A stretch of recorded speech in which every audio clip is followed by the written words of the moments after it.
Hello students, कैसे हैं आप सब लोग। आई होप आप लोगों ने गुडविल वैल्यूएशन का पार्ट 1 अच्छे से देख लिया होगा, जिसके अंदर सारी की सारी थियोरी हमने कर ली। Average profit methods, weighted average profit method वो हमने कवर कर लिया। आज की जो क्लास है ना वो बहुत इंपॉर्टेंट है, पार्ट 2। इसके अंदर सबसे ज्यादा दिक्कत देने वाला जो सवाल है ना क्लास, पास्ट एडजस्टमेंट का, वो हम कवर करेंगे। तो ध्यान से अच्छे से समझना, वेरी वेरी इंपॉर्टेंट। यहीं पे ही सबसे ज्यादा दिक्कत आती है बच्चों को, और आज इस वीडियो के थ्रू क्लास ये पूरा का पूरा प्रॉब्लम आपका सॉल्व हो जाएगा। ठीक है, मैं काफी सारे क्वेश्चन कराऊंगा, ध्यान से देखना। एडजस्टमेंट्स इन नेट प्रॉफिट। कई बार जो आपको प्रॉफिट दे रखा होता है ना, जो नेट प्रॉफिट दे रखा होता है, इस नेट प्रॉफिट में एक्चुअली ना, जब भी आपने अगर देखा भी होगा, जो आप नेट प्रॉफिट फाइंड आउट करते हो, यानी आप क्लास 11th में जो ट्रेडिंग अकाउंट और पेन अकाउंट बनाते हो, उस नेट प्रॉफिट में every type of income, every type of expense cover किया जाता है। Every type of recurring expenses, यानी कि every type of revenue nature के जो एक्सपेंस है वो पीएनएल में डेबिट आते हैं, और every type of revenue income जो होता है वो पीएनएल में क्रेडिट आता है। जो भी चीज पीएनएल की क्रेडिट साइड आती है ना, वो प्रॉफिट को बढ़ाती है, और जो भी पीएनएल के डेबिट साइड आता है वो प्रॉफिट को कम करता है। ठीक है, तो जो आपको नेट प्रॉफिट दिया रहता है क्लास, उसमें एबनॉर्मल गेन भी होता है, एबनॉर्मल गेन, और एबनॉर्मल लॉस भी होता है। बट क्वेश्चन आपको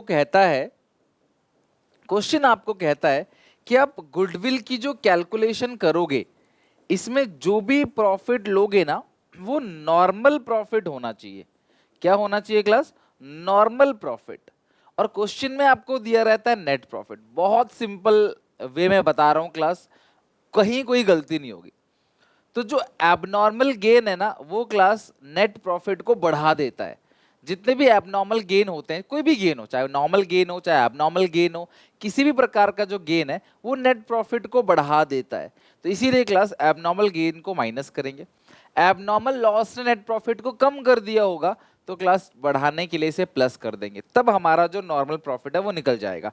यानी कि नेट प्रॉफिट में से एबनॉर्मल गेन को माइनस करना है और एबनॉर्मल लॉस को ऐड करना है। जब आप ऐसा करोगे तो आपको नॉर्मल प्रॉफिट मिल जाएगा। बस इतनी सी बात है। एबनॉर्मल गेन क्या है क्लास? जैसे gain on sale of asset, asset कोई बेचा उससे कोई गेन हो गया, कोई इंश्योरेंस का क्लेम आपको रिसीव हो गया, ये तुम्हारा रोज का काम नहीं है, ये तुम्हारे बिजनेस का मेन पर्पस नहीं है। These are not the ordinary course of business. तो वो एबनॉर्मल गेन है, वो हटा देना है। एबनॉर्मल लॉस क्या होता है? आग लग गई, चोरी हो गई, ये सब एबनॉर्मल लॉसेस हैं। तो इनको क्लास क्या, ये सारी चीजें नहीं लेना है आपको नॉर्मल प्रॉफिट निकालते वक्त। तो जो आग लग गई, चोरी हो गई, इससे आपका प्रॉफिट गिर गया होगा, कम हो गया होगा प्रॉफिट, ऑब्वियसली पीएनएल में तो आपने दिखाया ही होगा, वहां तो दिखाते हैं। ठीक करने के लिए क्लास आप ऐड बैक कर देना। रूल इतना ही है, एबनॉर्मल गेन को माइनस करना, एबनॉर्मल लॉसेस को प्लस कर देना नेट प्रॉफिट की कैलकुलेशन करते वक्त, दैट्स इट, और कुछ नहीं। ठीक है, तो आओ क्लास ए करे क्वेश्चन देखते हैं। अच्छा, इसमें करना क्या है, सबसे पहले तो आपको एक स्टेटमेंट बनाना पड़ेगा कुछ ऐसा, calculation of normal profits, year profits, adjustment जो आप करोगे प्लस माइनस, और ये क्या है क्लास आपका नॉर्मल प्रॉफिट। क्वेश्चन देखेंगे, फिर एक एक और कॉन्सेप्ट को सीखेंगे, रेवेन्यू एक्सपेंडिचर और capital expenditure, revenue income, capital income. इसके अलावा क्लास क्लोजिंग स्टॉक में अगर अंडर वैल्यूएशन ओवर वैल्यूएशन है, बहुत तसल्ली से आराम से करेंगे। और जो भी क्वेश्चन करा रहा हूँ बहुत इंपॉर्टेंट है, एग्जामिनेशन में आ चुके हैं, तो अच्छे से समझना। यहीं पे बच्चा फंसता है इस चैप्टर में। इस चैप्टर में जो हार्डल है ना वो यही है, और इस पार्ट के थ्रू बहुत अच्छे से क्लास में कवर करा दूंगा। ध्यान से देखना, यहाँ पे लिखा है रमेश परचेज भरत बिजनेस। रमेश ने भरत का बिजनेस खरीदा 1 अप्रैल 2024 को, और गुडविल इसीलिए वैल्यूएशन की जा रही है। तो ये है कि अगर आप बिजनेस खरीदोगे तो गुडविल की वैल्यूएशन की जाएगी। 2 year purchase of the average profit of the business of last 3 year, 3 साल का एवरेज प्रॉफिट। प्रॉफिट दे रखा है 31 मार्च 22, 23, 24। तो आप सबसे पहले 31 मार्च 22, 31 मार्च 23, 31 मार्च 24। ठीक है, प्रॉफिट कितने का है? 1,01,10 और 85। ठीक है, 1,10,000 और 85,000। ठीक है, अच्छा, इसमें लिखा है कि जो 1 लाख है इसके अंदर इंक्लूडिंग एबनॉर्मल गेन है। अभी बताया था मैंने आपको, एबनॉर्मल गेन क्या करना है? माइनस करना है। तो यानी कि ये 10,000 इसमें से क्या कर दोगे आप? माइनस कर दोगे। यानी ये जो 1 लाख रुपए आया है ना, इसके अंदर एबनॉर्मल गेन है, तो हटाओ ना एबनॉर्मल गेन को, आपने क्या कर देना है? माइनस कर देना है। अच्छा अगला है class after charging abnormal loss, ये एबनॉर्मल लॉस है, इसको प्लस कर देना 20,000। अगला है class 85,000 including profit of 5,000 on sale of fix asset. ये जो 85,000 का अमाउंट है ना, इंक्लूडिंग प्रॉफिट ऑफ 5,000, देखो ये जो 5,000 की असेट को बेच के मुनाफा कमाया है, असेट बेच के 5,000 का जो मुनाफा कमाया है, एबनॉर्मल गेन है, इसे माइनस करना है क्लास आपको, -5,000। अब जो आएगा वो क्लास आएगा आपका नॉर्मल प्रॉफिट। कैलकुलेट कर लेते हैं, 1 लाख माइनस 10 आ गया 90,000। ये आएगा 110 प्लस 20 1,30,000। ये आएगा 85 माइनस 5 80,000। तो टोटल प्रॉफिट जो निकल कर आएगा क्लास वो आएगा 90,000 प्लस 80,000 प्लस 133 लाख। अब गुडविल निकालना है क्लास, तो goodwill is equal to average profits into number of year purchase. Average profit कैसे निकलेगा, 3 साल का प्रॉफिट का टोटल 3 लाख है, अपॉन 3 1 लाख, और नंबर ऑफ ईयर परचेज कितना था, 2 ईयर परचेज इनटू 2, आंसर आ गया 2 लाख। तो ये हो गए क्लास आपके क्वेश्चंस जहां पे एबनॉर्मल गेन और एबनॉर्मल लॉसेस का ट्रीटमेंट है। एबनॉर्मल गेन ने प्रॉफिट को बढ़ा दिया होगा, तुम्हें नॉर्मल प्रॉफिट चाहिए, हटा दो। एबनॉर्मल लॉस ने प्रॉफिट को कम कर दिया होगा, तुम्हें नॉर्मल प्रॉफिट चाहिए, तुम ऐड बैक कर दो, दैट्स इट, खत्म कहानी और कुछ नहीं। Now moving to class another topic, revenue और कैपिटल नेचर एक्सपेंस और इनकम। बेटा बहुत ध्यान समझना, जिनका बेसिक कमजोर है उनको ही इसमें ज्यादा दिक्कत आती है, तो मैं बेस आपका अच्छे से बना के चलूंगा, आप ध्यान रखना। देखो रेवेन्यू नेचर के जो एक्सपेंसेस हैं, रेवेन्यू की बात करते हैं, रेवेन्यू क्या है, कैपिटल क्या है। देखो सिंपल सी बात है, रेवेन्यू वो चीज है जो P&L में जाता है, कैपिटल वो चीज है जो बैलेंस शीट में जाता है। रेवेन्यू नेचर के एक्सपेंसेस P&L अकाउंट के डेबिट साइड जाते हैं, जबकि कैपिटल नेचर में जो एक्सपेंस किया है वो बैलेंस शीट में एसेट साइड जाता है। मेरी बात समझना, मैंने बिल्डिंग खरीदी, ये कैपिटल नेचर का ट्रांजैक्शन है, ये प्रॉफिट एंड लॉस अकाउंट के डेबिट साइड नहीं जाएगा। इस बिल्डिंग पे जो डेप्रिसिएशन लगेगा वो जाएगा प्रॉफिट एंड लॉस अकाउंट के डेबिट साइड। मैंने बिल्डिंग खरीदी, वो कैपिटल नेचर का एक्सपेंस है, वो P&L में नहीं जाएगा, उस पे जो डेप्रिसिएशन है वो P&L में जाएगा। फर्नीचर खरीदा, मशीन खरीदा, एसेट्स कोई भी खरीदते हो, एक्विजिशन ऑफ फिक्स असेट, आपने कोई भी फिक्स असेट खरीदा है, ये कैपिटल नेचर है, तो ये बैलेंस शीट में एसेट साइड जाएगा, ये प्रॉफिट एंड लॉस अकाउंट में नहीं जाएगा बिल्कुल भी, आप ध्यान रखना। लेकिन उस असेट की सेल पे अगर कोई लॉस हो गया, कोई गेन हो गया, उस असेट का डेप्रिसिएशन है वो आपका प्रॉफिट एंड लॉस में जाएगा। ये चीज आपको ध्यान रखनी है बहुत अच्छे से, ठीक है। दूसरी बात, आपने कोई रिपेयर कराया, छोटा मोटा रिपेयर कराया है ना, वो सब रेवेन्यू नेचर का ट्रांजैक्शन है। बट बिल्डिंग खरीदा या कोई क्वेश्चन कह रहा है मेजर रिपेयर है जो कैपिटल नेचर का है, तो फिर वो बैलेंस शीट में जाएगा, वो वहां पे नहीं जाएगा, रीवैल्यूएशन में नहीं जाएगा, ठीक है। अच्छा दूसरी बात, आपने गाड़ी खरीदी, तो ये जो गाड़ी खरीदी आपने 10 लाख 20 लाख 50 लाख की, ये कैपिटल में जाएगा, बैलेंस शीट में जाएगा। लेकिन उस गाड़ी पे जो डेप्रिसिएशन लग रहा है वो रेवेन्यू में जाएगा। उसी तरीके से ट्रैवलिंग एक्सपेंस, आपने ट्रैवलिंग किया, उसका जो खर्चा है वो रेवेन्यू नेचर का है। तो आपको पता होना चाहिए कि जो कभी कभी होता है, जो क्लास बार बार नहीं होता, कभी कभी होता है, बड़े अमाउंट में होता है, एसेट्स को खरीदने में जो पैसा लग रहा है वो कैपिटल नेचर की चीजें हैं, उसकी जगह बैलेंस शीट है, रीवैल्यूएशन सॉरी P&L अकाउंट नहीं है, वो प्रॉफिट लॉस पे कोई इंपैक्ट नहीं डालेगा। हाँ लेकिन उन एसेट पे कोई डेप्रिसिएशन लग रहा है, कल को उसको गेन पे बेच रहे हो या फिर क्लास लॉस हो रहा है, वो सब P&L में जाता है ना। ट्रैवलिंग एक्सपेंस P&L का आइटम है, वो बैलेंस शीट में थोड़ी जाएगा। कार खरीदी वो जाएगा बैलेंस शीट में, ये आप ध्यान रखना, ठीक है। तो जो रेवेन्यू, अच्छा सुनो मेरी बात, आपने कार खरीदी, अगर आप उसे P&L में डाल दोगे 2 कार करके, तो इसका मतलब क्या है, P&L के डेबिट साइड आपने डाला, खर्चा दिखा दिया, तो प्रॉफिट कम हो गया। ठीक करने के लिए क्या करोगे क्लास, आप प्रॉफिट को बढ़ा देना। अगर कोई चीज यहां नहीं आनी चाहिए थी, आपने यहां लिख दिया है ना, अगर आपने P&L के डेबिट साइड कोई चीज लिखा है, यानी एक्सपेंस के साइड में कोई चीज लिखा, तो प्रॉफिट गिर जाएगा। ठीक करने के लिए क्या करना पड़ेगा, प्रॉफिट को बढ़ाना पड़ेगा। बेटर समझाते क्वेश्चन के थ्रू, बहुत एक नहीं कई क्वेश्चन बनाते हैं और इस कॉन्सेप्ट को एकदम स्ट्रॉन्ग कर लेते हैं। सच कहूं तो जो मैं अभी क्वेश्चन करा रहा हूं ना, इतने ही क्वेश्चन कर लो, इतने ही क्वेश्चन बहुत है वैसे, ठीक है। नेक्स्ट है पवन नमन, 2 पार्टनर है क्लास, ध्यान समझना। पवन और नमन, यहाँ पे क्लास नंबरिंग में ना, ये हो गया क्लास आपका 4 नंबर क्वेश्चन, ये 4th है क्लास, ठीक है। ये 4th है, ये 5 है, 3 तक तो हमने कर लिया था, ये 4th है, ये 5 है, ठीक है। ये है 6, फिर ये है 7, नंबरिंग ध्यान रखना आप, ठीक है। इस पे आते हैं क्लास। सबसे पहले पवन और नमन दो पार्टनर है और इनका प्रॉफिट शेयरिंग क्या है क्लास, इक्वली है। इन्होंने रमन को एडमिट कर लिया इक्वल शेयर के लिए, मतलब 1/3 के लिए उसको एडमिट कर लिया। Goodwill is agree to value 2 year purchase, तो मल्टीप्लाई 2 से करोगे और एवरेज प्रॉफिट लेना लास्ट 4 ईयर्स का। एक 1 2 3 4 इस साल लॉस है, बाकी सब प्रॉफिट है, ठीक है। सबसे पहले काम करते हैं 31 मार्च 20 लिख लेते हैं पहले फॉर्मेट में। 31 मार्च 20, ओहो सॉरी, 31 मार्च 31 मार्च 20, 31 मार्च 21, 31 मार्च 22, 31 मार्च 2023, ठीक है। 4 साल का वर्ड। 142, 110, 288, 142 लॉस है तो ब्रैकेट में लिख देंगे 1,10,000 और 2,88,000 का प्रॉफिट। सबसे पहला काम तुम्हें क्या करना है, ईयर में ईयर लिख दो, अमाउंट में अमाउंट डाल दो, प्रॉफिट का अमाउंट जो वो डाल दो। अब हम करेंगे क्लास एडजस्टमेंट। सबसे पहला पॉइंट पढ़ो क्या लिखा हुआ है। The books of the account of the firm were pursue and the following were notice. क्या नोटिस किया गया, firm had a profit on sale of building, तो जो बिल्डिंग को बेचा उसका जो प्रॉफिट है वो एबनॉर्मल गेन है 20,000 का ड्यूरिंग द 31 मार्च 20। ईयर का खास ख्याल रखना, एबनॉर्मल गेन माइनस करना 31 मार्च 20 में, 31 मार्च 20 में एबनॉर्मल गेन को माइनस कर दो। प्रॉफिट बढ़ा दिया होगा, ठीक करने के लिए कम कर दोगे। अगला है क्लास, फर्म इनकर loss on sale of computer, एक एबनॉर्मल लॉस है वो 31 मार्च 21 में, लॉस ऐड कर दो 40,000, ठीक है। नेक्स्ट, रिपेयर टू कार, अच्छा कार का एक रिपेयर हुआ है 1,00,000 का, was wrongly debited to vehicle account. सुनो मेरी बात, कार का रिपेयर हुआ है तो वो P&L में जाना चाहिए, उसे क्लास एसेट में डाल दिया। व्हीकल मतलब गाड़ी, एसेट।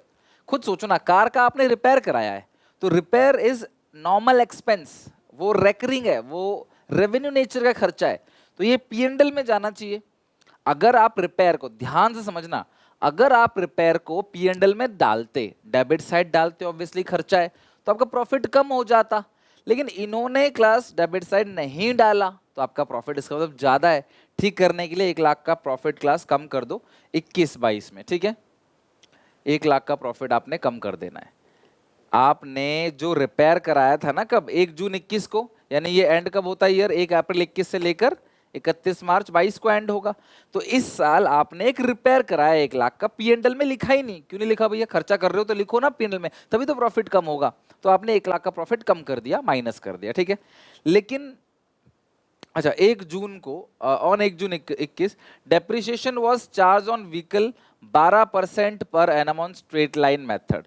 अच्छा मेरी बात समझना, जो आपने रिपेयर किया था क्लास 1,00,000 का, रिपेयर टू कार 1,00,000, आपने गाड़ी का रिपेयर किया 1,00,000, तो रिपेयर किया और गलती से उसको व्हीकल में डाल दिया 1 जून को, repair wrongly debit to vehicle account, आपने असेट साइड दिखा दिया। 1,00,000 की रिपेयर को आपने ये दिखा दिया कि 1,00,000 का आपने कार खरीदा, और जब आप 1,00,000 की कार खरीदते हो तो हर साल फिर डेप्रीसिएशन भी लगाते हो, जबकि ये दोनों काम क्लास गलत है। ना वो 1,00,000 की कार है, ना उस पर डेप्रीसिएशन लगेगा, जबकि वो 1,00,000 रुपए का रेवेन्यू खर्चा है, तो वो P&L के डेबिट साइड जाना चाहिए। तो आपने P&L के डेबिट साइड तो भेज दिया उसको, यानी प्रॉफिट को आपने 1,00,000 से कम कर दिया। लेकिन इसके बाद हर साल जो डेप्रीसिएशन लगा दिया, डेप्रीसिएशन लगाने से भी तो प्रॉफिट गिर गया। 1,00,000 की कार को तो भेजा ही आपने, 1,00,000 की कार जो है, 1,00,000 का जो खर्चा किया था, जो रेवेन्यू नेचर का खर्चा हुआ 1,00,000 का रिपेयर का, आपने उसे कार मान लिया। और अगर आपने उसे कार मान लिया तो आपने हर साल डेप्रिसिएशन लगा दिया, और डेप्रिसिएशन से प्रॉफिट कम हो जाता है। ठीक करने के लिए क्या करना पड़ेगा क्लास, आपको इस साल भी और इस साल भी ऐड करना पड़ेगा, बिकॉज इस साल भी डेप लगाया है, इस साल भी डेप लगाया है। ऑब्वियसली कार बेचा नहीं तो डेप तो लगाई है, तो आपको क्लास इसको ऐड बैक करना पड़ेगा। तो आप कैसे ऐड बैक करोगे, ध्यान समझना। 1,00,000 की गाड़ी है, 12% का डेप्रिसिएशन आपने लगाया 12,000, लेकिन ये पहले कब खरीदा, जून, तो जून जुलाई अगस्त सितंबर अक्टूबर नवंबर दिसंबर जनवरी, जून जुलाई अगस्त सितंबर अक्टूबर नवंबर दिसंबर जनवरी फरवरी मार्च, 10 महीना है ना, 10 महीना। तो 1,00,000 का 12% 10 महीने का बनेगा 10,000 रुपए। तो 10,000 रुपए क्लास यहाँ पे ऐड बैक कर दो। भैया क्यों, आपने वो डेप्रिसिएशन लगना ही नहीं था, क्योंकि वो रेवेन्यू नेचर खर्चा है, वो एसेट है ही नहीं, तो डेप्रिसिएशन लगा दिया आपने, क्योंकि आपने उसको एसेट मान लिया। तो भैया डेप्रिसिएशन लगाया होगा तो प्रॉफिट कम हो गया होगा, 10,000 से ऐड बैक कर दो। और डेप्रिसिएशन का मेथड कौन सा है, स्ट्रेट लाइन मेथड, हर साल सेम कॉस्ट पे डेप लगेगा, तो 1 लाख का 12% अगले साल सीधा 12,000 रुपए का डेप्रिसिएशन लगेगा। तो अगर WDV होता ना तो 1 लाख से 10 घटा के 90,000, 90,000 का 10% 9,000 पे डेप लगता, बट क्योंकि ये 90,000 का 12% 10,800 डेप लगता, लेकिन क्योंकि SLM मेथड हर साल 1 लाख पे डेप लगेगा, 1 लाख का 12% सीधा सीधा पूरे साल का 12,000 वहां पे लगाया आपने 10 महीने का, क्योंकि आपने खरीदा ही जून में था, ठीक है। तो ये कितना आ गया क्लास 1,20,000, ये आएगा 2 + 40 2,40,000, ये आया क्लास आपका 10,000 माइनस 1 लाख, फिर माइनस 110, माइनस का 2 लाख आ गया, ये आ गया 288 + 12, 2,88,000 + 12,000 3 लाख, टोटल बनेगा 3 लाख + 240 + 120 माइनस 2 लाख, 4,60,000। और कैसे निकालेंगे goodwill? Average profits 4,60,000 divide by 4, 4 साल का प्रॉफिट है, into number of year purchase कितना था, 2 ईयर परचेज, इनटू 2, 2,30,000 रुपए आंसर आ गया, ठीक है। 460 अपॉन 4, यह आया क्लास 115 इंटू 2, 2,30,000, ठीक है। तो आई होप क्लास इस तरीके से आप इस क्वेश्चन को बड़े प्यार से आराम से बना लोगे और कोई दिक्कत परेशानी यहाँ पर नहीं आएगी, ठीक है। 460 डिवाइड बाई 4 आगे आपका 2,30,000। Now moving to another question, question 6। इसमें भी ऐसी पॉइंट है क्लास, डेल HP लेनोवो, ये क्लास 3 पार्टनर्स हैं, प्रॉफिट शेयरिंग रेशियो इक्वली है क्लास, एसएस को इन्होंने एडमिट किया इक्वल शेयर के लिए, for this purpose goodwill to valued 4 year purchase, यहाँ पे मल्टीप्लाई किससे करोगे 4 से, एवरेज प्रॉफिट लास्ट 5 ईयर्स। सबसे पहला काम 31 मार्च 20 से लेकर 24 तक लिखो, 31 मार्च 20, 31 मार्च 21, 31 मार्च 22, 31 मार्च 23, 31 मार्च 24, 5 साल का प्रॉफिट लिखो। 30, 70, 1 लाख 140, 30, 70, 1 लाख, 30, 70, 1 लाख, 140 और 120 माइनस का, ठीक है। अब क्वेश्चन पढ़ते हैं क्या लिखा है। ऑन 1 अप्रैल 2023, ध्यान से सुनना, 1 अप्रैल 23 कहां पे आएगा क्लास, इस डेट में आएगा 1 अप्रैल 23, ठीक है। बिकॉज ये 31 मार्च 23 है, यहां से 1 अप्रैल 23 से साल यहां चालू हुआ और 31 मार्च 24 को खत्म हुआ, यानी 1 अप्रैल 2023 से स्टार्ट होकर 31 मार्च 2024 पे एंड हुआ। तो ये जो पॉइंट है ना, ये इस ईयर के अंदर आएगा, आखिरी वाले में। इन्होंने 5 साइकिल खरीदी 20,000 की, तो ये कैपिटल नेचर का खर्चा है, लेकिन गलती से ट्रैवलिंग में डाल दिया। यार तुम साइकिल खरीद रहे हो, वो बैलेंस शीट में जाना चाहिए, तुम P&L में डालोगे तुम्हारा प्रॉफिट कम हो जाएगा। ठीक करने के लिए क्लास इसको आपने ऐड बैक कर देना है, ठीक करने के लिए इसको ऐसे ऐड बैक, कोई एक्सप्लेनेशन नहीं देना, बस ऐड बैक कर देना है, ठीक है। और क्योंकि वो एक एसेट है, तुमने ट्रैवलिंग मान लिया गलती से, बट वो एसेट है, तो डेप लगेगा कितना 25%, 20,000 का 25% कितना बनेगा 5,000, वो आपने क्लास माइनस कर देना है, ठीक है। डेप्रिसिएशन नहीं लगाया, लगाना चाहिए क्योंकि वो एक एसेट है, तो 5,000 डेप जो है वो आप माइनस कर दो। Due to accident in factory, 15 अक्टूबर 23 यानी इसी ईयर के अंदर अंदर एक्सीडेंट हो गया, मशीन खराब हो गई और 20,000 का क्लास रिपेयर पे खर्चा आ गया। सुनो, अगर एक्सीडेंट होने की वजह से मशीन खराब होती है तो ये जो भी खर्चा क्लास इस पे आ रहा है ये एक एबनॉर्मल लॉस है, और एबनॉर्मल लॉस को क्या करते हैं क्लास पता है ना आपको, वो ऐड कर देते हैं, खत्म बात, और कोई पॉइंट है ही नहीं, दैट्स इट, क्वेश्चन खत्म हो गया। सिंपल सा पॉइंट था, इसका है 30,000, इसका है 70,000, इसका है 1 लाख, इसका हो गया 1,40,000, इसका कितना आएगा 40, 20 20 40 हो गया, 40 माइनस 5 कितना हो गया 35, तो 35 जो है प्लस का है, माइनस करोगे 120, ये आएगा 85,000, ठीक है। टोटलिंग करो, नेगेटिव का 85,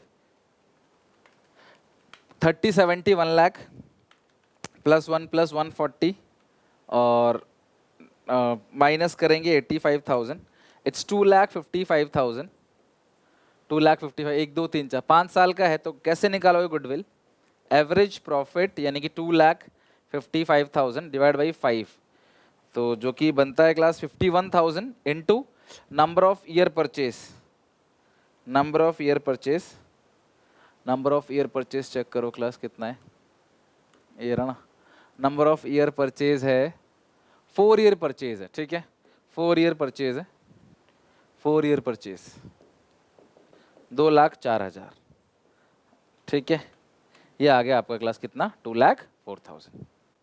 साइकिल खरीदी, एसेट में जाना चाहिए, इन्होंने P&L में डाल दिया, ट्रैवलिंग दिखा दिया उसको, उससे प्रॉफिट कम हो गया, ठीक करने के लिए ऐड बैक कर दो। बाकी क्योंकि वो एसेट है उस पर डेप तो लगना चाहिए, वो डेप तो P&L में ही जाता है, तो डेप प्रॉफिट को कम करेगा, इसका 25% जो है आपने पूरा साल का निकाल दिया, कोई डेट मेंशन नहीं है इसके अंदर। और एक्सीडेंट हुआ है, एक एबनॉर्मल लॉस है 20,000 का, वो लॉस ऐड होता है, एबनॉर्मल लॉस जो है हम ऐड करेंगे। नेक्स्ट क्वेश्चन, एक बार आप क्वेश्चन पढ़ो, बहुत ही प्यारा क्वेश्चन है और इस क्वेश्चन को बनाते हैं। आओ जरा क्लास आप क्वेश्चन को रीड करो, बहुत अच्छा क्वेश्चन है, चेक करो। Sumit purchase Amit business on 1st of April 2023, goodwill decide to valuate 2 year purchase, multiply 2 से करोगे और एवरेज नॉर्मल प्रॉफिट लेना है लास्ट 4 ईयर्स का, प्रॉफिट ऑफ 4 ईयर्स दे रखा है 20, 21, 22, 23, तो लिख लेते हैं 31 मार्च 20, 31 मार्च 21, 31 मार्च 22, 31 मार्च 23। प्रॉफिट है 80, 145, 160, 80,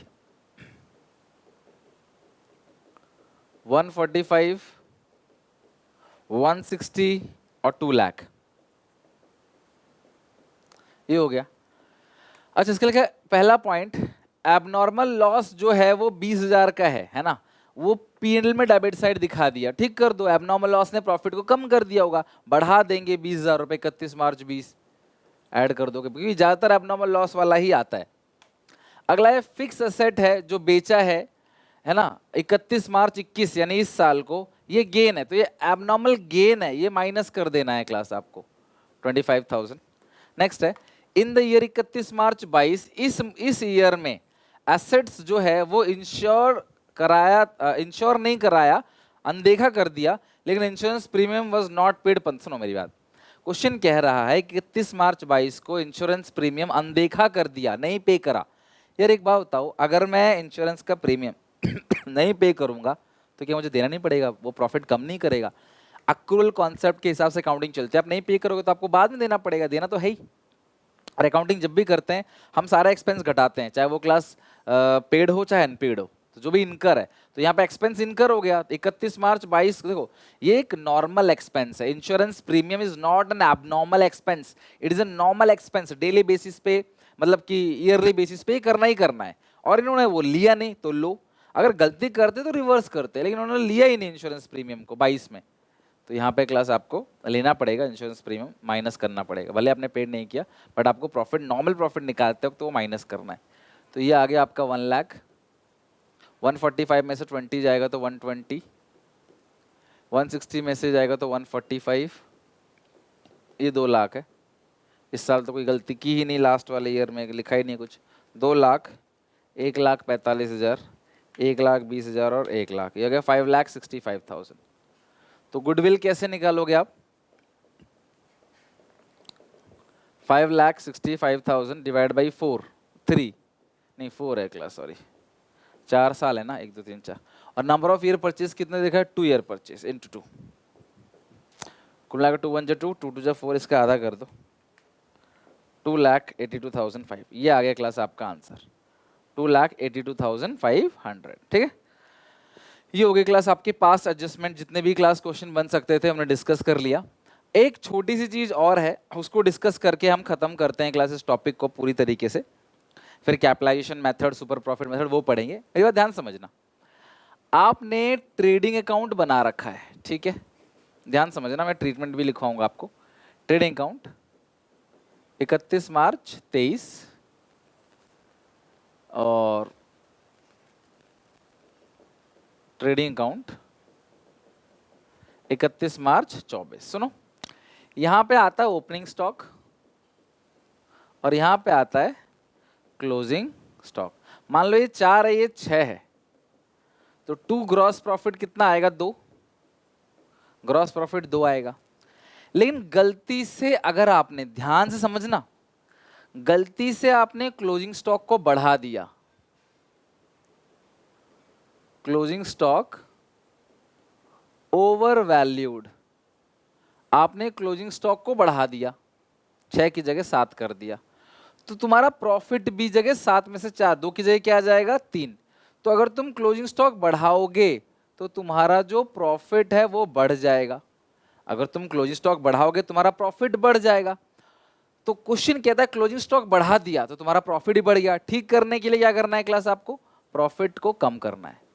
तो अगर तुमने क्लोजिंग स्टॉक को बढ़ा दिया, सीरीज याद कर लो, अगर तुमने क्लोजिंग स्टॉक को बढ़ा दिया जितने से उतने से तुम्हारा प्रॉफिट भी बढ़ जाएगा, ठीक करने के लिए तुम्हें क्लास प्रॉफिट को कम करना पड़ेगा। लेकिन इस साल का जो क्लोजिंग स्टॉक है वो अगले साल का ओपनिंग स्टॉक बनेगा, तो ओपनिंग स्टॉक भी बढ़ गया है। मान लो क्लास यहाँ पे क्लोजिंग स्टॉक है 10, पहले यहाँ पे 6 होता, 10 में से 6 का आंसर 4 आता, पर अब 7 है, 10 में से 7 आंसर क्या आएगा 3। तो अगर तुमने क्लास इस साल का क्लोजिंग स्टॉक बढ़ाया है तो तुम्हारा इस साल का प्रॉफिट बढ़ जाएगा, लेकिन अगले साल का जो प्रॉफिट है वो कम हो जाएगा, जो नेक्स्ट ईयर प्रॉफिट है ना वो कम हो जाएगा। ठीक करने के लिए क्लास क्या करना पड़ेगा आपको, प्रॉफिट ऑफ नेक्स्ट ईयर, तो जो भी नेक्स्ट ईयर का प्रॉफिट है उसे बढ़ाना पड़ेगा। यानी ये ट्रीटमेंट है, देख लो कहीं कंफ्यूजन ना हो, ये क्या है क्लास आपका ट्रीटमेंट, ये ट्रीटमेंट है। क्या बहुत कम आता है लेकिन समझ लो, अगर तुमने इस साल का क्लोजिंग स्टॉक बढ़ाया तो तुम्हारा इस साल का प्रॉफिट बढ़ गया, तो तुम्हें ठीक करने के लिए इस साल का प्रॉफिट कम करना है। लेकिन इस साल का क्लोजिंग स्टॉक अगर बढ़ेगा तो अगले साल का ओपनिंग स्टॉक भी बढ़ जाएगा, तुम्हारा अगले साल प्रॉफिट कम हो जाएगा, ठीक करने के लिए प्रॉफिट तुमको बढ़ाना है। लेकिन काम तभी करोगे जब आगे भी एक साल दे रखा होगा, अगर आगे का ईयर दिया ही नहीं है तो सिर्फ इस साल का प्रॉफिट कम कर देना, बात खत्म। मान लो आखिरी ईयर में ही गलती करी है इन्होंने, 31 मार्च इस ईयर में ही गलती करी है, तो अगला ईयर है ही नहीं ना, तो बस क्लोजिंग स्टॉक बढ़ा है तो प्रॉफिट बढ़ गया होगा, ठीक करने के लिए कम कर देना।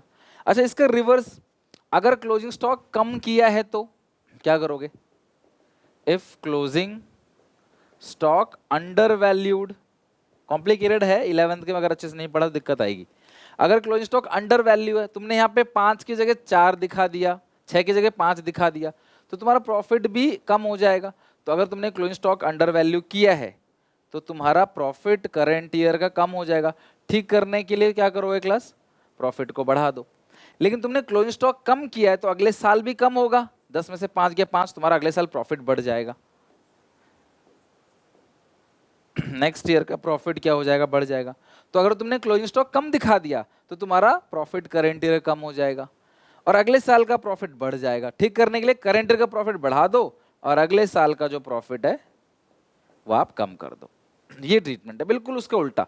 देखो ना, वहां पे प्रॉफिट करेंट ईयर कम, अगले साल का बढ़ा रहे हो, यहाँ पे उल्टा प्रॉफिट करेंट ईयर का ज्यादा और अगले साल कम कर रहे हो। तो क्लोजिंग स्टॉक का सीधा सीधा रिलेशनशिप है करेंट ईयर के प्रॉफिट से। क्लोजिंग स्टॉक ज्यादा है तो प्रॉफिट ज्यादा है, ठीक करने के लिए कम कर दो, क्लोजिंग स्टॉक कम है तो प्रॉफिट कम है, ठीक करने के लिए बढ़ा दो। ये बात आप ध्यान रखना, मोस्ट इंपॉर्टेंट, ठीक है। और अगर उल्टा है, अगर closing stock class under valuation कर रखा है तो, ठीक है। और ओपनिंग स्टॉक का तो बता देखो, ओपनिंग स्टॉक का प्रॉफिट के साथ इनवर्स रिलेशनशिप है। अगर ओपनिंग स्टॉक तुमने ज्यादा दिखा दिया तो तुम्हारा प्रॉफिट गिर गया, ठीक करने के लिए प्रॉफिट क्या करना है, बढ़ाना है। ओपनिंग स्टॉक तुमने कम दिखा दिया तो तुम्हारा प्रॉफिट बढ़ गया, ठीक करने के लिए तुम्हें क्लास प्रॉफिट को कम करना पड़ेगा।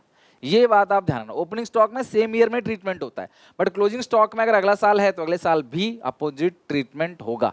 अब कुछ बच्चे बोलते हैं सर इस साल का आप कम कर रहे हो, अगले साल बढ़ा रहे हो सेम फिगर से, नेट इफेक्ट तो जीरो ही है, बट प्रेजेंटेशन में नंबर कट जाएगा। नेट इफेक्ट तो जीरो है, बट अगर आप नहीं लिखोगे तो नंबर कट सकता है, प्रेजेंटेशन में टीचर काट सकता है, ठीक है। तो ये हो गया अंडर वैल्यूएशन ओवर वैल्यूएशन। और यहाँ पे हमने जितने भी पास्ट एडजस्टमेंट रेक्टिफिकेशन था गुडविल में वो हमने खत्म कर लिया। अब आपकी ड्यूटी है क्लास की जो क्वेश्चंस मैंने दिए हैं उसे दोबारा बनाना, प्रैक्टिस करना। अगली क्लास में मैं तुम्हें कराऊंगा सुपर प्रॉफिट मेथड और कैपिटलाइजेशन मेथड, इसके भी 2 पार्ट होते हैं, सब कुछ करा के अगली क्लास में हमारा गुडविल चैप्टर खत्म हो जाएगा। तो 2 चैप्टर हमने खत्म कर दिया, और एक है फंडामेंटल, दूसरा है गुडविल। तो बहुत अच्छे से दोनों पढ़ लेना। कोई डाउट कोई दिक्कत हो कमेंट में बताना। मिलते हैं नेक्स्ट वीडियो में। Take care, bye bye.